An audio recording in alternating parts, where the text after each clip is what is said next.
Hi friends, welcome to Lakshmi maths. இன்னைக்கு என்ன பார்க்க போறோம்னா, ரயில்வே குரூப் டி அண்ட் என்டிபிசியில் எக்ஸ்பெக்ட் பண்ணக்கூடிய மேக்ஸ் அண்ட் ரீசனிங் கொஸ்டின்ஸ் வந்து பார்க்க போறோம். ஸோ இன்னைக்கு கிளாஸ்க்குள்ள போறதுக்கு முன்னாடி புதுசா யாராவது நம்ம சேனலுக்கு வந்துருந்தீங்கன்னா சப்ஸ்கிரைப் பண்ணிட்டு பெல் ஐக்கானை கிளிக் பண்ணிக்கோங்க. நீங்க இன்னும் லக்ஷ்மி மேக்ஸ் ஆப்பை டவுன்லோட் பண்ணல அப்படின்னா பிளே ஸ்டோர்ல போய் லக்ஷ்மி மேக்ஸ் ஆப்பை டவுன்லோட் பண்ணிக்கோங்க. ஸோ இன்னைக்கு நாம டிஸ்கஸ் பண்ணக்கூடியது டே 6ஓட கிளாஸ். இதுக்கு முன்னாடி ஒரு 5 கிளாஸ் வந்து நம்ம கம்ப்ளீட் பண்ணியாச்சு. ஸோ அந்த கிளாஸஸ் நீங்க மிஸ் பண்ணிருந்தீங்கன்னா நம்ம யூடியூபோட பிளேலிஸ்டுக்குள்ள போனீங்கன்னா RRB NTPC and group D maths கிளாஸ்னு ஒரு பிளேலிஸ்ட் இருக்கும். அந்த பிளேலிஸ்டுக்குள்ள நீங்க மிஸ் பண்ண கிளாஸஸ் எல்லாமே இருக்கும். அதே மாதிரி ஜிகேக்கு ஒரு நியூ கிளாஸ் வந்து ஸ்டார்ட் பண்ணிருக்கோம். ஓகேவா? சோ அந்த கிளாஸஸ் இன்னைக்கு தான் ஃபர்ஸ்ட் நாம ஸ்டார்ட் பண்ணிருக்கோம். சோ அந்த கிளாஸஸ் நீங்க மிஸ் பண்ணிருந்தாலும் அதுக்கும் தனி பிளேலிஸ்ட் வந்து கொடுத்திருக்கோம். ஓகேவா? சோ டெய்லி முக்கியமான மேக்ஸ் அண்ட் ரீசனிங் கொஸ்டினும் டிஸ்கஸ் பண்ணிட்டு இருக்கோம். ஜிகே கொஸ்டினும் டிஸ்கஸ் பண்ணிட்டு இருக்கோம். சோ எல்லாத்தையும் கரெக்டா ஃபாலோ பண்ணிட்டு வாங்க. ஓகே? சோ இன்னைக்கு கிளாஸ்க்குள்ள போறதுக்கு முன்னாடி புதுசா யாராவது நம்ம சேனலுக்கு வந்திருந்தீங்கன்னா சப்ஸ்கிரைப் பண்ணிட்டு பெல் ஐக்கானை கிளிக் பண்ணிருங்க. நீங்க இன்னும் லக்ஷ்மி மேக்ஸ் ஆப்பை டவுன்லோட் பண்ணல அப்படின்னா பிளே ஸ்டோர்ல போய் லக்ஷ்மி மேக்ஸ் ஆப்பை டவுன்லோட் பண்ணிக்கோங்க. அப்கமிங்ல வர என்டிபிசி குரூப் டி அதே மாதிரி எஸ்எஸ்சி எக்ஸாம்ஸ் என்ன ப்ரிப்பேர் பண்ணிட்டு இருந்தாலும் சரி, அதுக்கு எனக்கு ஒரு பெஸ்டான ஆன்லைன் கிளாஸ் வேணும்னு நினைக்கிற ஸ்டூடெண்ட் நம்ம ஆப்ல இருக்கக்கூடிய நம்ம லக்ஷ்மி மேக்ஸ் ஆப்ல இருக்கக்கூடிய ஆல் இன் ஒன் கோர்ஸ்ல ஜாயின் பண்ணிக்கோங்க. இதோட ஃபீஸ் பாத்தீங்கன்னா 1999. ஒரே ஒரு கோர்ஸ் தான். 50க்கும் மேற்பட்ட சென்ட்ரல் கவர்மெண்ட் எக்ஸாம் எல்லாமே ஃபர்ஸ்ட் அட்டெம்ப்ட்ல கிளியர் பண்ற மாதிரி பெஸ்டான கிளாஸஸ் வந்து கொடுத்திருப்போம். இதோட வேலிடிட்டி வந்து லைஃப் டைம் வேலிடிட்டி. இதுல எப்படி ஜாயின் பண்ணணும்னா, இதுதான் டீமோட வாட்ஸ்அப் நம்பர். இந்த நம்பரை உங்க போன்ல லக்ஷ்மி மேக்ஸ் சேவ் பண்ணிட்டு இந்த நம்பருக்கு I want to join all in one message அனுப்பிட்டீங்கன்னா டீம்ல இருந்து கான்டாக்ட் பண்ணிட்டு ஜிபே நம்பர் இல்ல அக்கௌண்ட் நம்பர் கொடுப்பாங்க. அதுக்கு நீங்க 1999 பே பண்ணிட்டு பேமெண்டோட ஸ்கிரீன்ஷாட் சென்ட் பண்ணீங்கன்னா டீம் பேக்எண்ட்ல இருந்து உங்களுக்கு அக்சஸ் கொடுத்துருவாங்க. அதுக்கப்புறம் நீங்க கிளாஸஸ் எல்லாமே பார்க்க ஆரம்பிச்சிடலாம். ஓகே? சோ இன்னைக்கு கிளாஸ்க்குள்ள போலாமா? ஃபர்ஸ்ட் क्वेश्चन பாருங்க. Find the remainder when the smallest 6 digit number divisible by 12, 15, 25 is divided by 9. 12, 15 மற்றும் 25 வகுப்படும் மிகச்சிறிய 6 இலக்க எண்ணை 9 வகுக்கும் போது கிடைக்கும் மீதியை கண்டறியவும். ஒரு மிகச்சிறிய 6 இலக்க எண் இருக்கு. ஓகேவா? சோ மிகச்சிறிய 6 இலக்க எண்ணா என்னது? 1 போட்டு அது கூட ஒரு 5 0 சேர்த்தீங்க அப்படின்னா அதுதான் மிகச்சிறிய 6 இலக்க எண். சப்போஸ் மிகச்சிறிய 7 இலக்க எண்ணா என்ன அர்த்தம்? 1 போட்டு அது கூட 6 0 சேர்த்தீங்கன்னா அது மிகச்சிறிய 7 இலக்க எண்ணா இருக்கும். அப்ப இதுதான் என்ன அப்படின்னு பாத்தீங்கன்னா மிகச்சிறிய 6 இலக்க எண். அந்த மிகச்சிறிய 6 இலக்க எண்ண 12, 15, 25 வகுக்கீங்க அப்படின்னா மீதி வந்து உங்களுக்கு என்ன கிடைக்கும் அப்படின்னு பாத்தீங்கன்னா 0 கிடைக்குது. அதே இது 9 வகுக்கும் போது உங்களுக்கு ஒரு மீதி கிடைக்கும். அந்த மீதி என்னங்கிறது தான் இந்த கொஸ்டின்ல கேட்டிருக்காங்க. ஓகேவா? சோ இப்போ 12, 15, 25 நான் இந்த 1 லேக்க கொண்டு போய் இந்த 1 லேக்க வச்சுக்கிட்டு இந்த 12, 15, 25 ஒண்ணா எடுத்துட்டு வந்து நான் டிவைட் பண்ணேன்னு வச்சுக்கோங்களேன், எக்ஸாமே முடிஞ்சு போயிடும். சோ நான் என்ன பண்ண போறேன்னா இது மூணையும் ஒண்ணா மெர்ஜ் பண்ண போறேன். சோ இதுக்கு என்ன பண்ண போறேன்னா 12, 15, 25க்கு எல்சிஎம் எடுக்க போறேன். சோ 12, 15, 25க்கு எல்சிஎம் எடுத்தா என்ன வரும்? 4 3 12, 5 3 15, சோ 25 இருக்கும். சோ திருப்பி 5 பொதுவா எடுத்தீங்கன்னா 4 1 5 இருக்கும். சோ 20, 5 3 15, 15 2 30. அப்ப எல்சிஎம் என்ன வரும்? 300 அப்படின்னு கிடைக்கும். ஓகேவா? சோ இப்போ இந்த 300 கொண்டு போய் இந்த 1 லேக்க டிவைட் பண்ணி பாருங்களேன். உங்களுக்கு என்னவாகாது? டிவைட் ஆகும். பட் மீதி வரும். அதாவது மீதி இன்றி வகுப்படாது. ஓகேவா? சோ மீதி கண்டிப்பா இந்த 300ஆல டிவைட் பண்ணும்போது உங்களுக்கு மீதி என்ன வரும்? கண்டிப்பா மீதி வந்து 1 வரும். ஓகேவா? ஆனா எனக்கு மீதி வந்து என்ன வரணும்? 0 வரணும். அப்போ மீதி 0 வரணும்னா என்ன ஆகணும்? இந்த மீதி 1 வரக்கூடாது. அப்போ இந்த 3ஆல டிவைட் பண்ணும்போது மீதி 1 வருது அப்படின்னா என்ன அர்த்தம்? இந்த 1 3ஆ மாத்தணும். அப்ப இந்த 1 3ஆ மாத்தணும் அப்படின்னா இது கூட நான் என்ன பண்ணணும்? 2 ஆட் பண்ணணும். அப்படிதானே? 1 3ஆ மாத்தணும்னா இது கூட 2 ஆட் பண்ணணும். அப்ப இந்த 1000 கூட 2 ஆட் பண்ணீங்கன்னா உங்களுக்கு என்ன கிடைக்கும்? 1002 கிடைக்கும். ஓகேவா? சோ 1002 கிடைக்குமா? இப்ப இத 3ஆல டிவைட் பண்ணி பாருங்க. உங்களுக்கு மீதி வந்து என்ன கிடைக்கும்? 0ன்னு கிடைக்கும். ஓகே? சோ எனக்கு 300ஆல தான் டிவைட் பண்ணணும். அப்ப இந்த 1 லேக்குக்கு பதிலா நான் எப்படி எழுதலாம்? 1002 அது கூட ஒரு 00. இங்க வந்து 1 லேக்ன்னு இருந்துச்சு. சோ 1 லேக்கு கூட எந்த நம்பரை ஆட் பண்ணா எனக்கு வந்து அது வந்து மீதி இன்றி 300ஆல வகுப்படும் அப்படின்னு நான் யோசிச்சேன்னா எனக்கு கொஞ்சம் கஷ்டமா இருக்கும். அதனால நான் இந்த 2 0வையும் கட் பண்ணிட்டு அதுக்கப்புறம் நான் யோசிக்கும் போது பாத்தீங்கன்னா மீதி 1 வரும்னு எனக்கு தெரியும். அப்ப அந்த 1 வரக்கூடாதுன்னா அந்த 1 கூட 2 ஆட் பண்ணணும். அந்த 2 எங்க இருந்து வரணும்? இந்த நம்பர்ல இருந்தா வரணும். அதனால அந்த 2 இந்த 1000 கூட நான் ஆட் பண்ணிக்கிறேன். ஓகேவா? அப்ப எனக்கு 1002 கிடைக்கும். ஓகே? சோ 3ஆல டிவைட் பண்றதுனால 1000. அப்ப 300ங்கும்போது அது கூட 2 0 இருக்கணும். அப்போ 1,02,00,200 நான் 12, 15, 25 வகுக்கும் போது எனக்கு மீதி என்ன வந்துரும்? 0 வந்துரும். 12, 15, 25 வகுக்கிறது ஒண்ணுதான். 300 வகுக்கிறது ஒண்ணுதான். ஏன்னா 12, 15, 25 தான் எல்சிஎம் மாத்தி 300ன்னு மாத்தி வச்சிருக்கீங்க. ஓகேவா? அப்ப இதுதான் என்னது? அந்த 12, 15, 25 வகுக்கும் போது மீதி 0 கிடைக்கக்கூடிய நம்பர். ஆனா எனக்கு 9 வகுக்கும் போது என்ன மீதி வருதுன்னு கண்டுபிடிக்கணும். அப்ப இத 9 வகுத்து பாருங்க. சோ 9 வகுத்தா என்ன வரும்? 11 9 99. சோ 12 இருக்கும். ஒரு 9 9. கரெக்ட் தானே? சோ ஒரு 9 9. சோ திருப்பி 3 இருக்கும். திருப்பி 3 9 27. சோ திருப்பி 3 இந்த 0 கீழ இறக்கிட்டீங்கன்னா 3 9 27. அப்ப மீதி வந்து உங்களுக்கு என்ன வருது? 3ன்னு கிடைக்கி. அப்ப அந்த 1,02,200 9 வகுக்கும் போது எனக்கு மீதி என்ன கிடைக்கி? 3ன்னு கிடைக்கி. சோ 3ங்கிறது ஆப்ஷன் ஏ. ஓகே, தெளிவா புரிஞ்சிருச்சா? அடுத்த கொஸ்டின் போலாமா? இந்த கொஸ்டின்ல பாருங்க. A dealer professes to sell his goods at a loss of 16% but weighs 750 gram in place of a kg weight.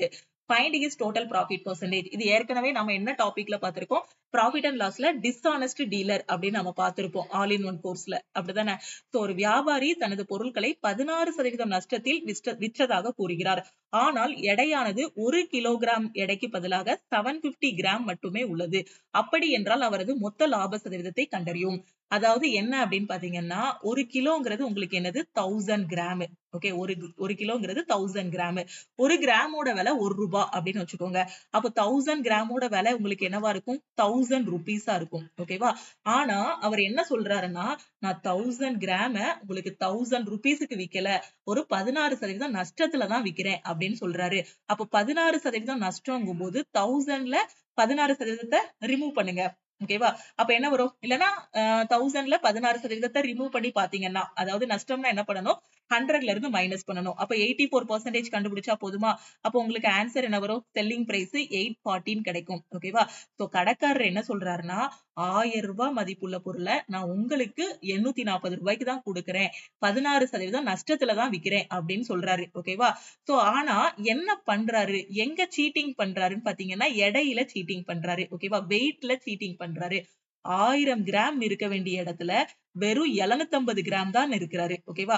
அப்ப 750 கிராம் நிறுத்தாரு அப்படின்னா எவ்வளவு ரூபாய் வாங்கணும்? ஒரு கிராமுக்கு ₹1 750 தானே வாங்கணும். ஆனா அவர் எவ்வளவு வாங்குறாரு? ₹840 வாங்குறாரு. ஓகேவா? அப்ப அவருக்கு லாபமா நஷ்டமா? லாபம் தான். ஆனா மக்கள் பார்க்கும்போது என்ன தோணும்? இவர் வந்து நஷ்டத்துல விக்கிறாருன்னு தோணும். அவர் வந்து விலைய கம்மி பண்ணி குடுக்குற மாதிரி குடுத்துட்டு இங்க எடையில எடுத்துடுறாரு. ஓகேவா? சோ அந்த வெயிட்ல எடுத்துடுறாரு. அடியில கல்லு வச்சு வெயிட்ல எடுத்துடுறாரு. ஓகேவா? சோ நான் சொல்றத நல்லா கவனிங்க. ஒரு கிராம்ங்கிறது 1000 கிராம். அவர் மக்கள் கிட்ட சொல்லும் போது 1000 கிராம்ல 16% நஷ்டத்துல தான் நான் விக்கிறேன் அப்படிங்கிறாரு. அப்ப ₹1000ல 16% போச்சு. ஓகேவா? நஷ்டம் அப்படின்னா எவ்வளவு? 840 தான் வரும். அப்போ மக்கள் கிட்ட என்ன சொல்றாரு? ₹1000 மதிப்புள்ள பொருளுக்கு வெறும் 840 மட்டும் குடுங்க அப்படின்னு கேக்குறாரு.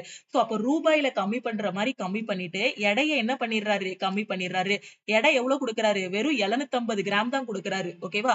ஆனா 750 கிராம், ஒரு கிராமுக்கு ₹1னா 750 கிராமுக்கு எவ்வளவு வாங்கணும் அவரு? வெறும் ₹750 தான் வாங்கணும். ஆனா எவ்வளவு வாங்குறாரு? 840 வாங்குறாரு. அப்ப லாபமா நஷ்டமா? அவருக்கு லாபம் தானே. அப்ப லாப சதவீதம் கண்டுபிடிக்கணும். ஓகே, சோ இப்ப நாம என்ன பண்ணணும்? காஸ்ட் பிரைஸ் எவ்வளவு உங்களுக்கு? 750. காஸ்ட் பிரைஸ் எவ்வளவு? 750. செல்லிங் பிரைஸ் எவ்வளவு? 840. லாபமா நஷ்டமா? லாபம். சோ லாபம் எவ்வளவு வரும்? சோ 750 இங்க 840னா ஒரு ₹90 லாபம் கிடைக்கும். சோ 90ன்னு போடுங்க. எனக்கு லாபம் எவ்வளவுன்னு வேண்டாம், லாப சதவீதம் தான் வேணும். சோ லாபத்தை மேல போடுங்க, காஸ்ட் பிரைஸ கீழ போடுங்க. பெர்சன்டேஜ்ங்கிறதுனால இன்டு 100 போட்டுருங்க. சோ 0 0 கட் ஆகிரும். 3 3 9 25 3 75. ஒரு 25 25 4 25 100. அப்ப 4 இன்டு 3 12%. அப்ப அந்த கடைக்காரருக்கு லாபம் எவ்வளவு? 12%. ஓகே, சோ 12% அப்படிங்கிறது ஆப்ஷன் டி. தெளிவா புரிஞ்சிருச்சா? அடுத்த கொஸ்டின் போயிருவோமா? சோ இந்த கொஸ்டின்ல பாருங்க. How many dresses are trousers? எத்தனை உடைகள் கார் சட்டையாக உள்ளன? ஓகேவா? How many dresses are trousers? ஓகேவா? சோ எத்தனை Dress வந்து trouser அப்படின்னு கேட்டிருக்காங்க. ஓகே, சோ இப்போ வந்து Dress எங்க இருக்குன்னு பாருங்க. Dress எது? இந்த முக்கோணம் தான் Dress. trouser எது? இந்த செவ்வகம் தான் என்னது உங்களுக்கு? trouser. ஓகேவா? அப்ப இந்த செவ்வகத்துக்குள்ள வரக்கூடிய முக்கோணத்தை மட்டும் நீங்க பார்க்கணும். ஓகே, செவ்வகத்துக்குள்ள வரக்கூடிய முக்கோணம் எது? இந்த பார்ட் மட்டும் தான் வந்திருக்கு. எவ்வளவு வருது? 3 4 வந்திருக்கு. அப்ப 3 + 4 ஆன்சர் என்ன 7. ஓகேவா? எத்தனை Dress ட்ரௌசர் அப்படின்னு கேட்டிருக்காங்க. சோ Dressங்கிறது முக்கோணம், ட்ரௌசர்ங்கிறது செவ்வகம். சோ அப்ப அதுக்குள்ள முக்கோணத்துக்குள்ளயும் இருக்கணும், செவ்வகத்துக்குள்ளயும் இருக்கணும்னா இந்த 3, 4 மட்டும் தான் இருக்கு. சோ 3 + 4 7. இந்த கொஸ்டினுக்கான ஆன்சர் என்ன 7. ஓகே, இது ரீசனிங்ல உள்ள கொஸ்டின். அடுத்து பாருங்க. Under a discount scheme, after allowing a discount of 20%, there is still a gain of 10%. The market price is what percentage more than the cost price? தள்ளுபடி திட்டத்தின் கீழ் 20% தள்ளுபடியை அனுமதித்த பிறகு இன்னும் 10% லாபம் உள்ளது. குறித்த விலை என்பது அடக்க விலையை விட எத்தனை சதவீதம் அதிகம்னு கேட்டிருக்காங்க. ஓகே, சோ இந்த கொஸ்டின் எப்படி சால்வ் பண்ணலாம்? ரொம்ப ஈஸியான question. Under a discount scheme, after allowing a discount of 20%, ஓகேவா? ஒரு தள்ளுபடி திட்டத்துல பாத்தீங்கன்னா ஒரு 20% தள்ளுபடி கொடுக்குறாங்க. ஓகேவா? அப்ப 20% நான் எப்படி எழுதலாம்? 1/5 ஃபிராக்ஷன்ல எழுதலாமா? அதாவது 20/100 எழுதுவீங்க. கட் பண்ணா என்ன பண்ணலாம்? 1/5 எழுதலாம். அப்ப இது வந்து என்னது? தள்ளுபடி. தள்ளுபடி எப்பவுமே எதுல கொடுப்போம்? மார்க் பிரைஸ்ல கொடுப்போம், குறித்த விலையில கொடுப்போம். அப்ப கீழ இருக்கிறது உங்களுக்கு என்னது? குறித்த விலை, மார்க் பிரைஸ். தமிழ்ல குறித்த விலைன்னு சொல்லுவோம், இங்கிலீஷ்ல மார்க் பிரைஸ்ன்னு சொல்லுவோம். மேல இருக்கிறது உங்களுக்கு என்னது? டிஸ்கவுண்ட், தள்ளுபடி. ஓகேவா? அப்ப 5 ரூபாய் குறிச்சு வச்சிருக்க பொருளுக்கு 1 ரூபாய் தள்ளுபடி கொடுத்தா எவ்வளவு ரூபாய் இது பண்ணுவாங்க? 4 ரூபாய்க்கு விற்பாங்க. அப்படிதானே? அப்ப மார்க் பிரைஸ் 5, செல்லிங் பிரைஸ் எவ்வளவு வரும்? 4ன்னு கிடைக்கும். தெளிவா புரிஞ்சிருச்சா? அடுத்து என்ன சொல்லியிருக்காங்க? 10% லாபம் கிடைக்குன்னு சொல்றாங்க. அப்ப லாபம் 10% பிராக்ஷன்ல எப்படி எழுதலாம்? 1/10ன்னு எழுதலாம். 10/100ன்னு போடுவீங்க. 0 0 கேன்சல் ஆகி 1/10ன்னு கிடைக்கும். லாபம் எப்பவுமே எதுல பார்ப்போம்? எதுல பார்ப்போம்? உண்மையான விலை, அடக்க விலையில பார்ப்போம், காஸ்ட் பிரைஸ்ல பார்ப்போம். அப்ப கீழ இருக்கிறது காஸ்ட் பிரைஸ், மேல இருக்கிறது லாபம். ஓகேவா? அப்ப காஸ்ட் பிரைஸ் எவ்வளவு? 10. ஓகேவா? 10 ரூபாய் பொருளுக்கு 1 ரூபாய் லாபம் கிடைச்சா செல்லிங் பிரைஸ் எவ்வளவு? 11. ஓகேவா? இப்ப பாத்தீங்கன்னா இந்த ரெண்டுமே ஒரே ப்ராசஸ் தான். மார்க் பிரைஸோட கம்பேர் பண்ணும்போது செல்லிங் பிரைஸ் வந்து 4 பங்கு வருது. காஸ்ட் பிரைஸோட கம்பேர் பண்ணும்போது செல்லிங் பிரைஸ் வந்து 11 பங்கு வருது. அப்ப இந்த ரெண்டு இதுலயும் பாத்தீங்கன்னா எனக்கு செல்லிங் பிரைஸ் வந்து சேம். அப்ப இது ரெண்டையும் நான் என்ன பண்ணணும்? பேலன்ஸ் பண்ணணும். அப்படிதானே? ரெண்டுமே ஒரே ஸ்கீம் தான். இங்க வந்து மார்க் பிரைஸோட கம்பேர் பண்ணும்போது 4ன்னு வருது. செல்லிங் காஸ்ட் பிரைஸோட கம்பேர் பண்ணும்போது 11ன்னு வருது. அப்ப ரெண்டு செல்லிங் பிரைஸையும் நான் என்ன பண்ணணும்? பேலன்ஸ் பண்ணணும். சோ அதுக்கு நான் என்ன பண்ணணும்னா 2க்கும் LCM எடுக்கணும். ஓகே, சோ 2க்கும் LCM எடுத்தீங்கன்னா உங்களுக்கு என்ன வரும்? Mark price, cost price, selling பிரைஸ்ன்னு போட்டுருவோமே. அப்போ இது என்ன பண்ணணும்? இது ஃபுல்லா நான் 11ஆல மல்டிப்ளை பண்ணணும். இந்த ரோ ஃபுல்லா நான் 4ஆல மல்டிப்ளை பண்ணணும். இத 11ஆல மல்டிப்ளை பண்ணா 11 5 55. சோ திருப்பி என்ன கிடைக்கும்? இங்க காஸ்ட் பிரைஸ் என்ன?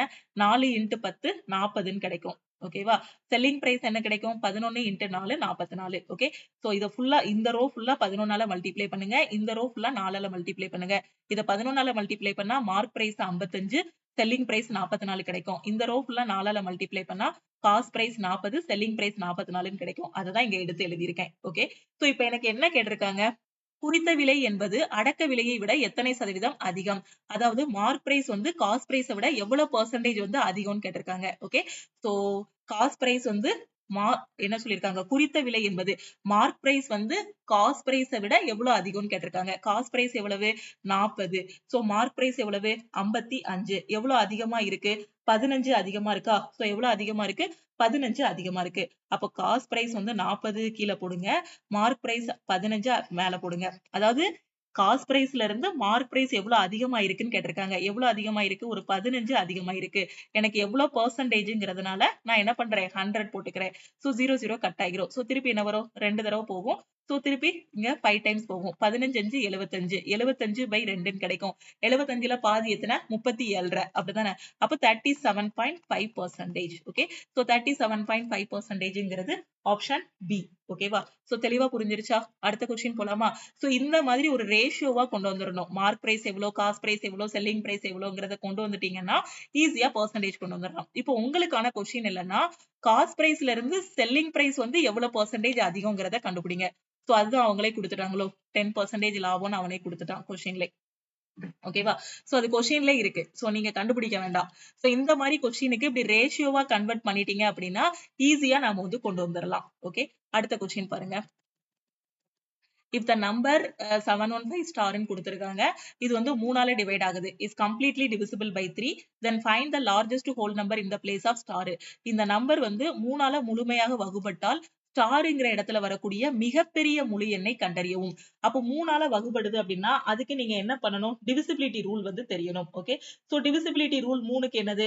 சம் ஆஃப் த டிஜிட் வந்து 3ஆல டிவைட் ஆயிடுச்சு அப்படின்னா அந்த நம்பர் 3ஆல டிவைட் ஆகும். அப்ப எல்லா டிஜிட்டையும் சம் பண்ணுங்க. 7 + 1 8, 8 5 13, 17, 19, 22, 24, 24 4 உங்களுக்கு என்ன வரும்? 28 பிளஸ் இங்க ஒரு ஸ்டார் இருக்கு. சோ அந்த ஸ்டாரையும் போட்டேன். ஓகேவா? சோ இப்போ இந்த நம்பர் வந்து எனக்கு 3ஆல ஃபுல்லா டிவைட் ஆகணும். ஓகே. சோ இப்போ இருக்கிறதுலே பெரிய நம்பர் எதுவோ அதை எடுத்து பாருங்க. ஓகேவா? சோ பெரிய நம்பர் என்னது? 8ன்னு இருக்கா? சோ அதை எடுத்து இங்க சப்ஸ்டிட்யூட் பண்ணுங்க. 28 பிளஸ் ஸ்டார் இருக்க இடத்துல சப்ஸ்டிட்யூட் பண்ணீங்கன்னா 36ன்னு கிடைக்கும். 36 3ஆல டிவைட் ஆகுமா? ஆகும். அப்படிதானே? 3ஆல டிவைட் ஆகும். அப்ப அந்த ஹோல் நம்பருமே என்னவாகும்? 3ஆல டிவைட் ஆகும். அப்ப அந்த ஸ்டார் இருக்க இடத்துல என்ன வரும்? 8 வரும். ஓகேவா? புரியுதா? இப்போ இந்த ஸ்டார் இருக்க இடத்துல 2 போட்டு பாருங்களேன். 28 பிளஸ் 2 30ன்னு கிடைக்கும். இதுவும் 3ஆல டிவைட் ஆகும். ஆனா எதுக்கு இந்த 2 எடுக்கக்கூடாது அப்படின்னு கேட்டீங்கன்னா, அவங்க கொஸ்டின்ல கேட்டிருக்கிறது மிகப்பெரிய முழு எண்ன்னு கேட்டிருக்காங்க. அப்போ மிகப்பெரிய முழு எண்ங்கும்போது இருக்கிறதுலே பெரிய நம்பர் 8 தான். சப்போஸ் 8 ஒர்க் அவுட் ஆகல அப்படின்னா, அதை விட கொஞ்சம் சின்ன நம்பர் எதுன்னு பார்க்கணும். ஓகேவா? சோ இப்போ இங்க 8 போடும்போதே உங்களுக்கு ஃபுல்லா டிவைட் ஆகுது. அதனால இந்த ஆன்சருக்கு 8 தான் சூஸ் பண்ணணும். நம்ம ஆர்வ கோளாறுல 2 போட்டாலும் இது வந்து டிவைட் ஆகுது அப்படிங்கிறதுக்காக 2 தூக்கக்கூடாது. ஏன்னா அவங்க கேட்டிருக்கதே மிகப்பெரிய முழு எண் கேட்டதுனால இருக்கிறதுலே பெரிய நம்பர் தான் எடுக்கணும். ஓகே. அடுத்த கொஸ்டின் பாருங்க.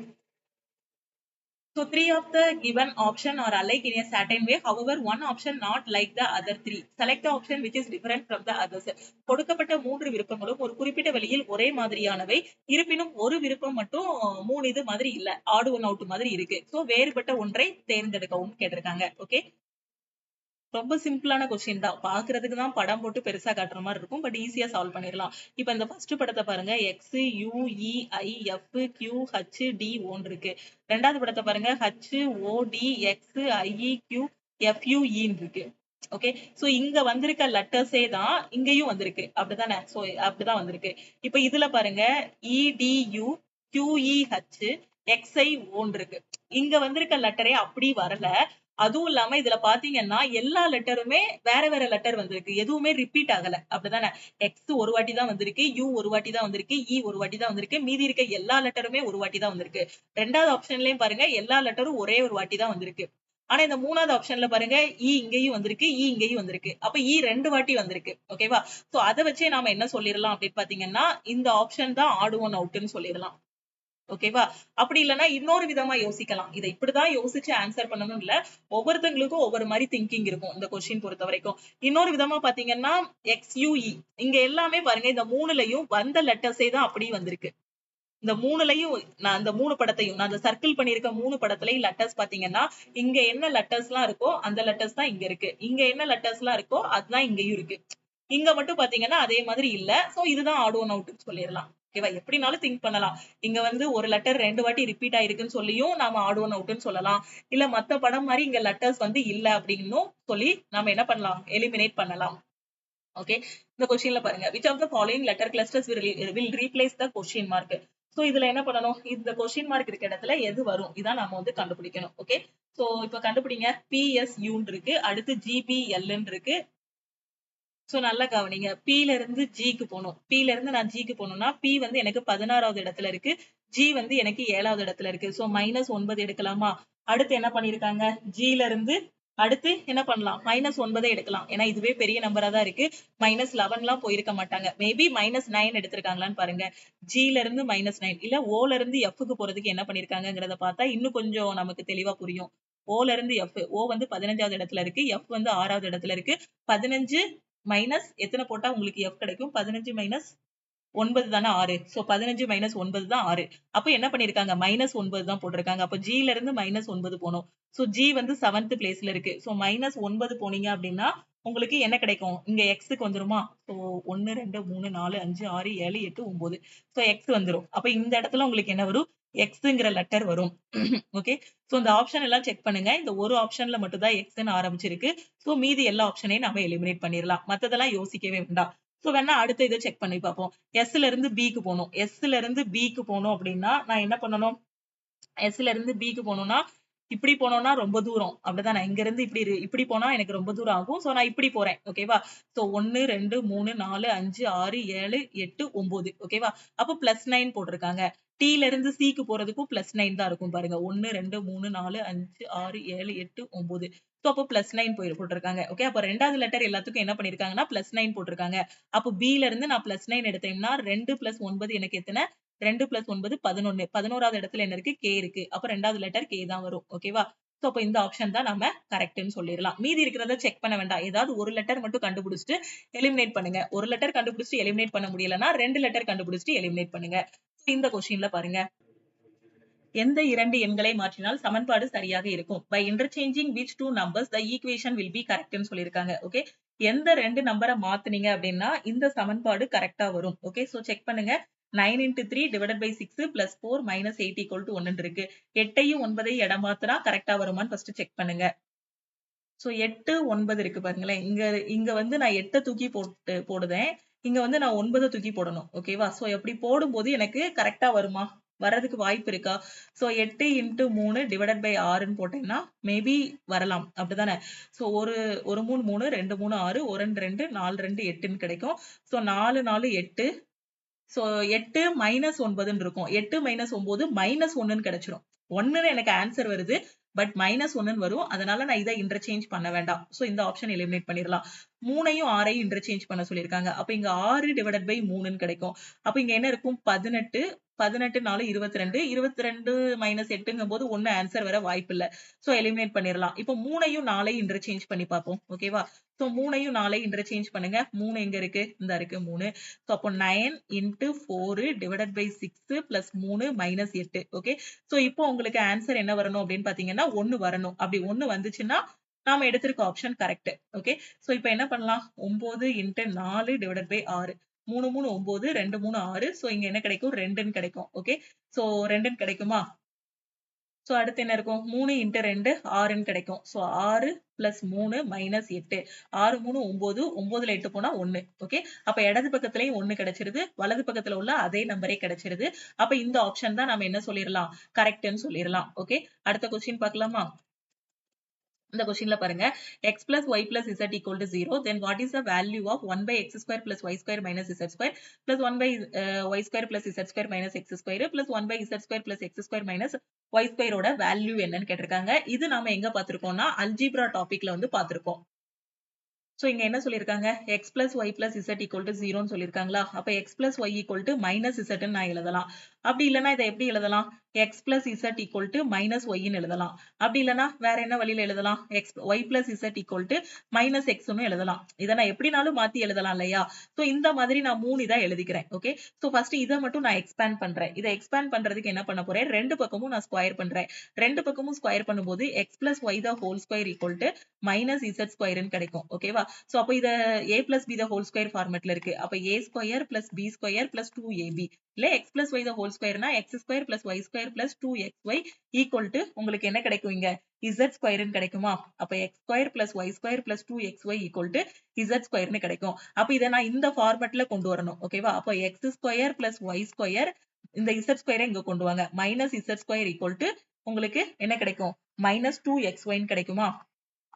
ஓகே, சோ இந்த ஃபார்மட்ல கொண்டு வந்துட்டேன். அப்ப இதையும் அதே மாதிரி a + b the whole square ஃபார்மட்ல, அதாவது ரெண்டு பக்கமும் ஸ்கொயர் பண்ணி a + b the whole square ஃபார்மட்ல விரிச்சு எழுதணுமா மேம் அப்படின்னு கேட்டீங்கன்னா அப்படிலாம் எழுத வேண்டாம். சேம் ஃபார்மட், அந்த லெட்டர்ஸ் தான் மாறி இருக்கு. அப்ப என்ன வரும் அப்படின்னு பாத்தீங்கன்னா இங்க என்ன இருக்கு? x² x + y போட்டோம் அப்படின்னா x² + y² - z² ன்னு கிடைக்கா?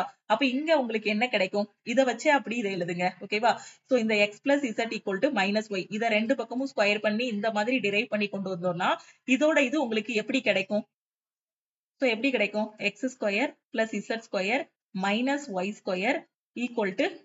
-2xz ன்னு கிடைக்கும். ஓகே, இதே ஃபார்மட்ல இத பார்த்து அப்படியே எழுதுங்க. நீங்க இதை எக்ஸ்பேண்ட் பண்ணாலும் உங்களுக்கு இதான் கிடைக்கும். இப்ப இதையும் அதே மாதிரி எக்ஸ்பேண்ட் பண்ணா உங்களுக்கு என்ன கிடைக்கும்?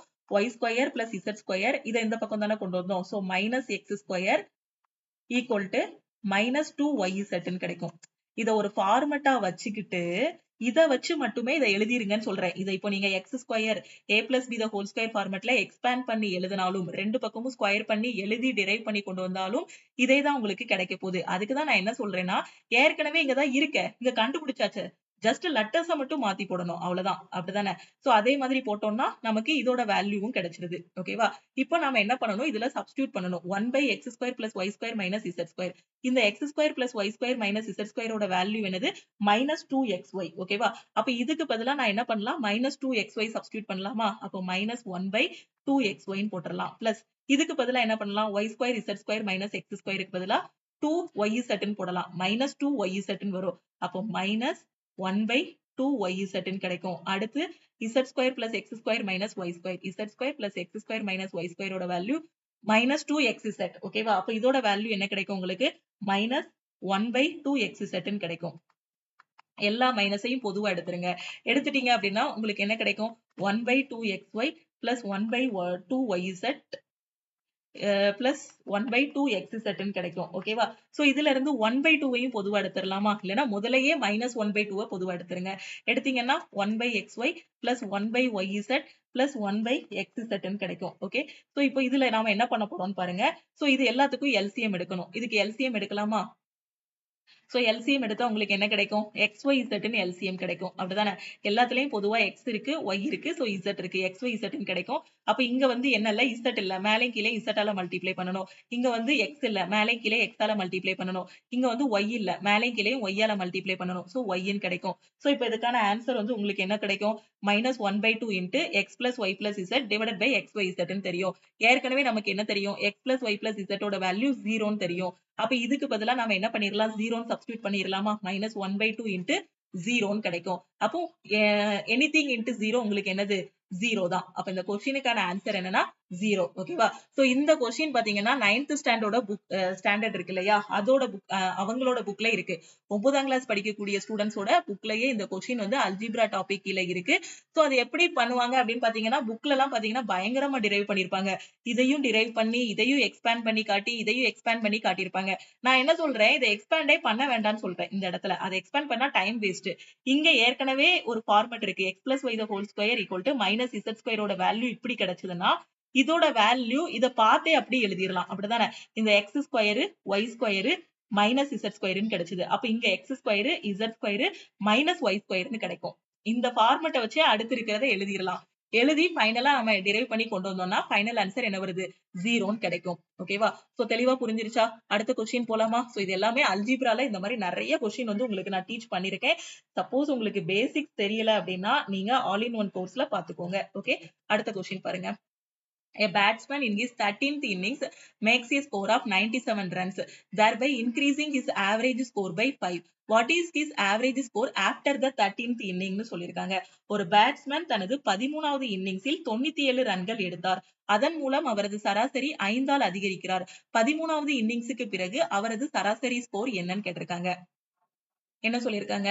13th இன்னிங்ஸ்ல அவரோட ஸ்கோர் பாத்தீங்க அப்படின்னா 13வது இன்னிங்ஸ்ல வந்து 97ன்னு இருக்கான். அப்படி அடிக்கும் போது பாத்தீங்கன்னா ஆவரேஜ் வந்து 5 அதிகமாகுதான். அப்ப ஏற்கனவே பாத்தீங்கன்னா 12வது இன்னிங்ஸ் வரைக்கும் ஆவரேஜ் வந்து எக்ஸ்ன்னு இருந்திருக்கும். ஓகேவா? இப்ப 13வது இன்னிங்ஸ்ல இந்த 97 ரன் அடிச்சதுக்கு அப்புறம் ஆவரேஜ்ல 5 இன்கிரீஸ் ஆகுதுன்னா ஆவரேஜ் வந்து x + 5 ன்னு மாறி இருக்கும். ஓகேவா? சோ இப்ப என்ன கேட்டிருக்காங்கன்னா 13வது இன்னிங்ஸ்ல அவரோட ஸ்கோர் என்ன? இதான் கொஸ்டின்ல கேட்டிருக்காங்க. ஓகேவா? அப்போ 13வது இன்னிங்ஸ்ல அவர் எத்தனை அடிக்காரு? 97 அடிக்காரு. அப்போ 12வது இன்னிங்ஸ் வரைக்கும் அவரோட சராசரி என்னவா இருந்திருக்கும்னா எக்ஸ்ன்னு இருந்திருக்கும். 13வது இன்னிங்ஸ்ல ஏற்கனவே இருந்த சராசரியில இருந்து 5 அதிகமாகுது. அதனால நான் x + 5ன்னு போட்டுறேன். ஓகே. அப்போ 12வது இன்னிங்ஸ் வரைக்கும் அவரோட ஸ்கோரோட டோட்டல் எவ்வளவு இருந்திருக்கும்? சராசரி எக்ஸ்னா டோட்டல் என்ன இருந்திருக்கும்? 12x ன்னு இருந்திருக்கும். இதுதான் டோட்டல். ஓகேவா? சோ 13வது இதுல எவ்வளவு அடிக்கிறாரு? 97 அடிக்கிறாரு. அப்ப இது 12 இதோட கூட்டுத்தொகை உங்களுக்கு 12x பிளஸ் அடுத்து என்னது? 13வது இதுல ஒரு 97 அடிக்கிறாரா? So plus 97. ஓகே. அப்ப இது வந்து பாத்தீங்கன்னா 13 இதோட என்னவா இருக்கும்? கூட்டுத்தொகையா இருக்கும். நான் சொல்றது புரியுதா? 12வது இன்னிங்ஸ் வரைக்கும் கூட்டுத்தொகை 12 × x 12x இருக்கும். 13வது இன்னிங்ஸ்ல அவரோட ஸ்கோர் எனக்கு தெரியும். எவ்வளவு? 97. அப்ப இந்த 12 இன்னிங்ஸோட கூடுதல் பிளஸ் இந்த 13வது இன்னிங்ஸோட கூடுதலை கூட்டினேன்னா மொத்தமா 13 இன்னிங்ஸோட கூட்டுத்தொகை எனக்கு கிடைக்கும். 13 இன்னிங்ஸோட ஆவரேஜ் x + 5ன்னா கூட்டுத்தொகை என்னவா இருக்கும்? 13 × x + 5. இப்ப ஏற்கனவே 13 இதோட கூட்டுத்தொகையை கண்டுபிடிச்சிருக்கோமா? அப்ப இது எதுக்கு ஈக்குவலா இருக்கும்? 13 × x + 5க்கு ஈக்குவலா இருக்கும். இத ஃப்ரேம் பண்ணிட்டீங்கன்னா அவ்வளவுதான் கான்செப்ட். புரியுதா? 13 இதோட ஆவரேஜ் x பிளஸ் 5ன்னா கூட்டுத்தொகை 13 இன்டு x பிளஸ் 5. 12 இதுல எவ்வளவு அடிச்சிருக்காரு அப்படின்னு பாத்தீங்கன்னா சராசரி x. அப்ப 12 இதோட கூட்டுத்தொகை 12x. 13வது இன்னிங்ஸ்ல ஸ்கோர் 97. அப்ப 12x பிளஸ் 97 எதுக்கு ஈக்குவலா இருக்கும்? 13 இன்டு x பிளஸ் 5க்கு ஈக்குவலா இருக்கும். இந்த 12x பிளஸ் 97ங்கிறது 13 இதோட கூட்டுத்தொகை. ஓகேவா? அதே மாதிரி 13 இன்டு x பிளஸ் 5ம் 13 இதோட கூட்டுத்தொகை. அதனாலதான் ரெண்டையும் ஈக்குவேட் பண்றோம். சோ இதை எப்படி எழுதலாம்? 12x plus 97 equal to 13x plus 65 எழுதலாமா? உள்ள கொடுத்து மல்டிப்ளை பண்ணா. சோ இதை அந்த பக்கம் கொண்டு போயிருங்க. 13x மைனஸ் 12x உங்களுக்கு என்ன வரும்? x ன்னு கிடைக்கும். இதை அந்த பக்கம் கொண்டு வாங்க. 97 மைனஸ் 65 என்ன கிடைக்கும்? 32 கிடைக்கும். xங்கிறது என்னது? 12 இன்னிங்ஸோட சராசரி தான் x. ஆனா எனக்கு என்ன கேட்டிருக்காங்க? 13வது இன்னிங்ஸுக்கு அப்புறம் சராசரி என்னன்னு கேட்டிருக்காங்க. 13வது இன்னிங்ஸ்க்கு அப்புறம் சராசரி என்னது? x plus 5. அப்ப x பிளஸ் 5ன்னா 13வது இன்னிங்ஸ்க்கு அப்புறம் சராசரி எவ்வளவு வரும்? x ஓட வேல்யூ 32 தான். 32 பிளஸ் 5 37ன்னு கிடைக்கும். சோ 37ங்கிறது ஆப்ஷன் A. ஓகேவா? சோ எக்ஸாம்ல இதுவரை கண்டுபிடிச்சிட்டு ஆப்ஷன்ல 32 வச்சிருப்பாங்க. அதை சூஸ் பண்ணி விட்டுறக்கூடாது. 12 இன்னிங்ஸுக்கு கேட்டிருக்காங்களா இல்ல 13க்கு கேட்டிருக்காங்களாங்கிறத பார்த்துட்டு ஆன்சரை சூஸ் பண்ணணும். ஓகேவா? சோ இந்த கிளாஸஸ் எல்லாமே உங்களுக்கு ரொம்ப ரொம்ப யூஸ்ஃபுல்லா இருக்கும். சோ அப்படி யூஸ்ஃபுல்லா இருக்கும்னு நினைச்சீங்கன்னா லைக் பண்ணுங்க. டவுட்ஸ் ஏதாவது இருக்கு அப்படின்னா கமெண்ட் பண்ணுங்க. உங்க ஃப்ரெண்ட்ஸும் எக்ஸாம்க்கு ப்ரிப்பேர் பண்றாங்கன்னா மறக்காம அவங்களுக்கு இந்த வீடியோவை ஷேர் பண்ணுங்க. நான் NTPC குரூப் டிக்கு இன்னும் படிக்கவே ஆரம்பிக்கல மேம். இனிமேதான் படிக்க போறேன். எனக்கு ஒரு கைடன்ஸ் இருந்தா நல்லா இருக்கும் அப்படின்னு நினைக்கக்கூடிய ஸ்டூடெண்ட் ஆல் இன் ஒன் கோர்ஸ்ல ஜாயின் பண்ணிக்கோங்க. எவ்ரி வீக் உங்களுக்கு இந்த கோர்ஸ்ல பாத்தீங்கன்னா சாட்டர்டே டெஸ்ட் இருக்கும். ஒவ்வொரு வாரமும் ஞாயிற்றுக்கிழமை என்னென்ன படிக்கணுங்கிறத கையில கொடுத்துருவோம். குரூப் டியோட பேட்ச்ல ஜாயின் பண்ணிட்டீங்கன்னா. அதே மாதிரி NTPCயோட பேட்ச்ல ஜாயின் பண்ணியிருந்தாலும் ஒவ்வொரு வாரமும் என்னென்ன படிக்கணுங்கிறத பெர்ஃபெக்ட்டா கையில கொடுத்துருவோம். கிளாஸஸ், மெட்டீரியல்ஸ் எல்லாத்தையும் கையில கொடுத்துட்டு வாரத்தோட கடைசி நாளான சாட்டர்டே டெஸ்ட் இருக்கும். சிலபஸ முடிக்கிறதுக்கு பாத்தீங்கன்னா கரெக்டா ஒரு 20 வாரம் இல்லைன்னா 18 வாரம் எடுத்துக்கிடுவீங்க. 18ல இருந்து 20 வாரத்துக்குள்ள சிலபஸ முடிச்சிடலாம். அதுக்கப்புறம் உட்காந்து ப்ரீவியஸ் இயர் கொஸ்டின், அதுக்கப்புறம் டெஸ்ட் எல்லாமே எடுக்க ஆரம்பிச்சிடலாம். ஓகேவா? ஆல் இன் ஒன் கோர்ஸ்ல இப்ப நீங்க குரூப் டிக்காக ஜாயின் பண்றீங்கன்னா இதுல குரூப் டி மட்டும் கவர் ஆகாது. அதுக்கப்புறம் நீங்க உள்ள போய் எழுதக்கூடிய GDC எக்ஸாம்க்கான கிளாஸஸ், SSCக்கான கிளாஸஸ், NTPCக்கான கிளாஸஸ், பேங்க் P1 கிளர்க்குக்கான கிளாஸஸ் எல்லாமே கவர் ஆகும். ஒரே ஒரு கோர்ஸ் தான் எல்லா எக்ஸாமும் கவர் பண்ற மாதிரி கிளாஸஸ் எல்லாமே பெஸ்டா கொடுத்திருப்போம். ஓகேவா? சோ ஃபீஸ் வந்து பாத்தீங்கன்னா 1999. சோ இப்போ பாத்தீங்கன்னா 1 இயர் வேலிடிட்டிக்கு உங்களுக்கு ஃபீஸ் வந்து 1499 வந்து டீம் வச்சிருக்காங்க. லைஃப் டைம் வேலிடிட்டினா நீங்க 1999 பே பண்ணி ஜாயின் பண்ணிக்கோங்க. எனக்கு 1 இயர் வேலிடிட்டி மட்டும் போதும் மேம் அப்படின்னு சொல்லக்கூடிய ஸ்டூடெண்ட் 1499 பே பண்ணி ஜாயின் பண்ணிக்கோங்க. 50க்கும் மேற்பட்ட சென்ட்ரல் கவர்மெண்ட் எக்ஸாம்ஸ் எல்லாமே இந்த ஒரு கோர்ஸ்லயே உங்களுக்கு கவர் ஆகும். NTPCக்கு எல்லாமே படிச்சு முடிச்சிட்டேன், டெஸ்ட் மட்டும் தான் போட்டு பார்க்கணுங்கிற ஸ்டூடெண்ட் NTPCயோட டெஸ்ட் பேட்ச்ல ஜாயின் பண்ணிக்கோங்க. டெஸ்ட் பேட்சோட ஃபீஸ் பாத்தீங்கன்னா 499. அதே மாதிரி கரண்ட் அஃபேர்லயும் ஸ்டாட்டிக் ஜிகேலயும் வீக்கா இருக்கேங்கிற ஸ்டூடெண்ட் CAPDF கோர்ஸ்ல வந்து ஜாயின் பண்ணிக்கோங்க. அதோட ஃபீஸும் பாத்தீங்கன்னா உங்களுக்கு 499 தான். Okay? So all in one கோர்ஸ்ல நீங்க எந்த பேட்ச் படிக்கிறீங்களோ அதுல உங்களுக்கு பெர்ஃபெக்ட்டா கொடுத்திருப்போம். ஓகேவா? So life time validity. So அதுல NTPCக்குன்னா NTPCக்கு பெர்ஃபெக்ட்டா பேட்ச் கொடுத்துட்டு அதுல மெட்டீரியல்ஸ், கிளாஸஸ், டெஸ்ட் எல்லாமே கொடுத்திருப்போம். குரூப் டினா குரூப் டிக்கு பெர்ஃபெக்ட்டா கொடுத்திருப்போம். SSCயோட GDனா GD, CGLனா CGL, CHSLனா CHSL எல்லாருக்குமே வீக்லி டெஸ்ட் எல்லாமே ப்ரொவைட் பண்ணிருவோம். ஓகேவா? சோ கோர்ஸ்ல எப்படி ஜாயின் பண்ணணும் அப்படின்னு பாத்தீங்கன்னா இதுதான் டீமோட வாட்ஸ்அப் நம்பர். கோர்ஸ் ஜாயினிங்க்கு மட்டும் இல்ல, சப்போஸ் எக்ஸாம் அப்ளை பண்றதுல டவுட் இருந்தாலும் சரி, உங்களோட ஜாயினிங்ல இருந்து ஃபைனலா செலக்ஷன் வாங்குற வரைக்கும் டீமோட ஃபுல் கைடன்ஸ் உங்களுக்கு இருக்கும். ஓகே? சோ நம்ம டீமோட வாட்ஸ்அப் நம்பரை நோட் பண்ணிக்கோங்க. நோட் பண்ணிட்டு இந்த நம்பருக்கு நீங்க மெசேஜஸ் சென்ட் பண்ணுங்க. I want to join message அனுப்பிட்டீங்கன்னா சோ டீம்ல இருந்து கான்டாக்ட் பண்ணிட்டு ஜிபே நம்பர் கொடுப்பாங்க. இல்லனா அக்கவுண்ட் நம்பர் வாங்கினாலும் நீங்க பே பண்ணிக்கலாம். எதுக்காக சொல்றேன்னா ஆப்ல டைரக்டா பே பண்ணீங்கன்னா 2500 ரூபாய் இருக்கும். சோ இந்த ஃபீஸ் நீங்க பே பண்ண வேண்டாம். ஓகே? சோ டீமுக்கு கான்டாக்ட் பண்ணீங்கன்னா நீங்க 1999 மட்டும் பே பண்ணி ஜாயின் பண்ணிக்கலாம். அதே மாதிரி நம்ம டெலிகிராம் குரூப், டெலிகிராம் சேனல்ல இன்னும் ஜாயின் பண்ணலன்னா டெலிகிராம் குரூப் அண்ட் சேனலையும் ஜாயின் பண்ணிக்கோங்க. இன்ஸ்டாகிராம்லயும் லக்ஷ்மி மேக்ஸ ஃபாலோ பண்ணிக்கோங்க. ஓகே? சோ திருப்பியும் நம்ம அடுத்த கிளாஸ்ல மீட் பண்ணலாம். இதுக்கு முன்னாடி மிஸ் பண்ண கிளாஸஸ் எல்லாமே யூடியூபோட பிளேலிஸ்டுக்குள்ள இருக்கும். சோ டெய்லி கரெக்ட்டா ஃபாலோ பண்ணிட்டு வாங்க. ஓகே? Thank you.